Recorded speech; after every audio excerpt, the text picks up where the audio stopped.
First Things First is sponsored by Gillette, the best a man can get. Hi, everyone, and welcome to First Things First. I'm Jen Wolf. That's the Hall of Famer, Cris Cater. As always, this is Nick Wright. We've got a full jammed show for you today. We got some controversy surrounding Carson Wentz and the Eagles, Cris Cater. Yeah. The Saints, they're still complaining about the no call on Sunday. We're going to kick things off, though, with the Patriots. Did you guys have a good night last night? Okay. Great. I don't have time for the night. What'd you guys have for dinner? No time. Jen ain't got time for you. We're talking I don't have sports. time for this. All I want to talk about is sports. I had a Brady shake. All right. Tom Brady and Bill Belichick are preparing for their 9th Super Bowl as a tandem. After Sunday's win, cameras caught a special moment as the two were seen embracing, saying they love each other. Same way Nick and Cece do to start every morning here. As you'd guess, it was a hot topic yesterday. Here's Tom Brady on his relationship with his longtime coach. You know, we've always gotten along great. We've worked together for 19 years. So, you know, we've been had the same goals in mind for 19 years. And, you know, he's been just a great, great mentor in my life, a great coach. He's taught me, you know, more than, you know, anyone ever could about the game of football. You know, I've always just loved playing here and playing for him. He's the greatest coach of all time. And we just had some incredible moments together. Cece, we have heard and talked a lot about the relationship between these two, not just this year, but in years past, the discord between them. Has it been overblown? Because here they are again, and obviously, as you just heard from Tom Brady, things are, you know, great. Well, let's just look over the last 15, 18 years in New England. Any story out of New England, because of the success that they've had, all of them have been overblown. Like, regardless of what you talk about, even if you go back to Spygate, the amount of coverage, Tom Brady's suspension, all those things, because they're the world champs. They're the most intriguing story that we've had in sports in the last 20 years, and they've dominated the landscape as far as they have created a lot of haters along the way, being successful. So, for me, this is more about, this was inevitable. This was going to happen. And the reason why is because Bill Belichick, and ultimately what he believes in, as far as controlling his roster, as far as getting rid of players before they're out of their prime, not signing older players to long-term contracts, and him determining when their shelf life was going to be ended. Him and Tom Brady, based on what how Tom has tried to restructure his whole eating and restructure his whole career based on eating, they were on a crash course. Because Tom Brady has been saying for a long time, I want to play till I'm 45.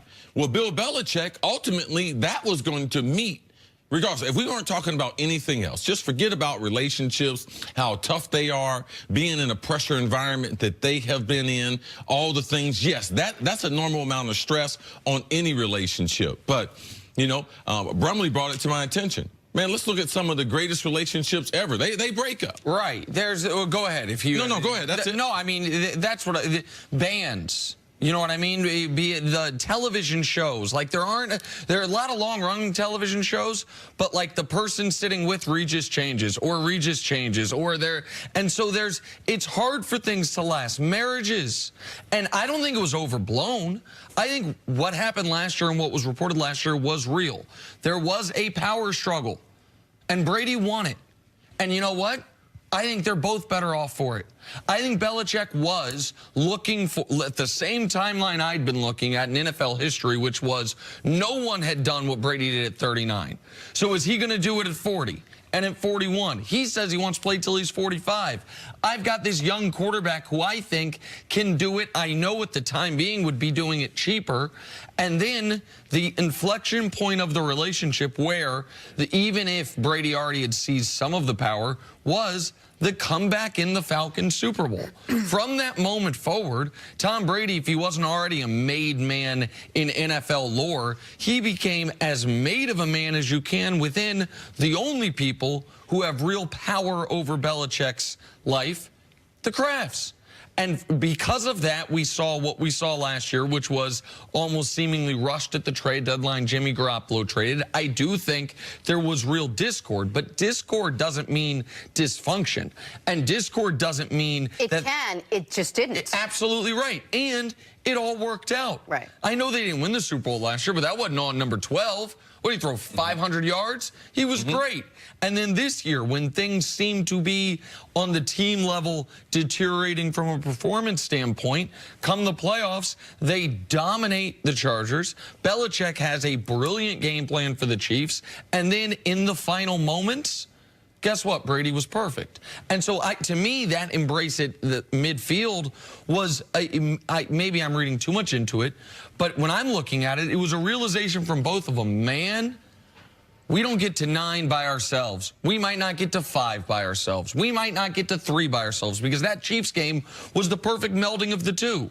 Belichick took care of the beginning. Brady took care of the end. And with the two of them, they are so much greater as a combo than what they would be individually. The reason why I believe it's overblown is because I know Mr. Kraft. I know enough about Belichick in knowing players that have played for him, played against him, know other coaches that have coached with him, know people that have played with Tom Brady. And there's not a lot of information on these relationships. So for me, a lot of this stuff is guessing. A lot of the stuff, it is gossip, because there's not a lot of information out of that relationship. So I believe a lot of the media attention, people add things to what happened. Ultimately, they had to make a decision on Jimmy Garoppolo. Right. If he was going to stay, if he was going to go. Now, Belichick might have wanted something else, but Tom Brady's ability to play at 40, that changed the game. Him playing at an MVP level at 40, regardless of what Belichick believed in, all right, it became evident Tom Brady wanted to finish his playing career with the New England Patriots. So for me, I don't think there was as much tension there as people would try to make us try to believe there was tension there, compared to there's automatically going to be tension in a work relationship, especially when you can't control your exit. And that's the way it is with Tom Brady in New England. What people like to do so often is pull them apart. Well, does one need the other? Who's more important? Who won that game? Who's responsible more for the titles? Who's responsible more for the success? But it appears to be that them together are responsible for the success, that they wouldn't be able to survive or thrive, if you will, separate from each other. Why are we even asking that question? I mean, can you think of another relationship in sports that we just talked about in Green Bay? With McCarthy and Rodgers, 1 or 2 seasons of him being a little upset, and they had to separate the two. I'm sure that it has gone over the years where there are times where Tom Brady's frustrated, but I can't imagine the two of them not being together and not being responsible for the success. Right. It's a sports unknown, and we'll never know it. Like what would Belichick's career have been like with a different quarterback, and what Brady's career would have been like with a different coach. I do think there are paths to go down where for both of them it doesn't end anywhere near greatest of all time discussion. But what we know is what we know, which is together they have accomplished unprecedented, and it's not just unprecedented, it would have been seemingly, if I would have told you, Chris, or when you were retiring, which you retired the year after they won their first Super Bowl, that, hey, these guys are going to go to 8 more of these things together.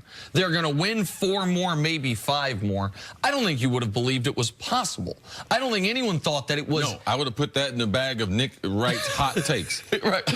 I mean, this is not going to happen. It is more, when people say, when LeBron went to the Heat, and he was like, not 6, not 7. That seemed outlandish, but it didn't seem impossible. When people talk about the Warriors, if they stay together, could they win 4 in a row, 5 in a row? It seems outlandish, but not impossible. What the Patriots have done seems impossible. The only reason it's believable is because we saw it happen, and it obviously and clearly doesn't happen without these two guys coming together at the exact moment they did and the way they did. Belichick can't coach the way he wants to coach unless he has a quarterback like Tom Brady. So for me, Belichick will always be more important. His impact on the 53-man roster, how that roster is put together, how the front office is going to do, how the Crafts are going to run their football business, that's all Belichick. Josh McDaniels comes down, gives Brady 8 plays the morning of the AFC Championship, what happens to be the most important game of Tom Brady's career. That was not Tom Brady. Tom Brady just showed up. but what they have put in place to allow him to be better. To me, that's why Belichick is far more important than Tom Brady, and I believe that Tom Brady understands that more than the public. That's why I believe that the public makes too much of the relationship as if there's tension there. I believe Tom Brady understands it more than we do. All right, we've got to take a break. Coming up, why are players calling Carson Wentz selfish? Talk some Eagles next on First Things First.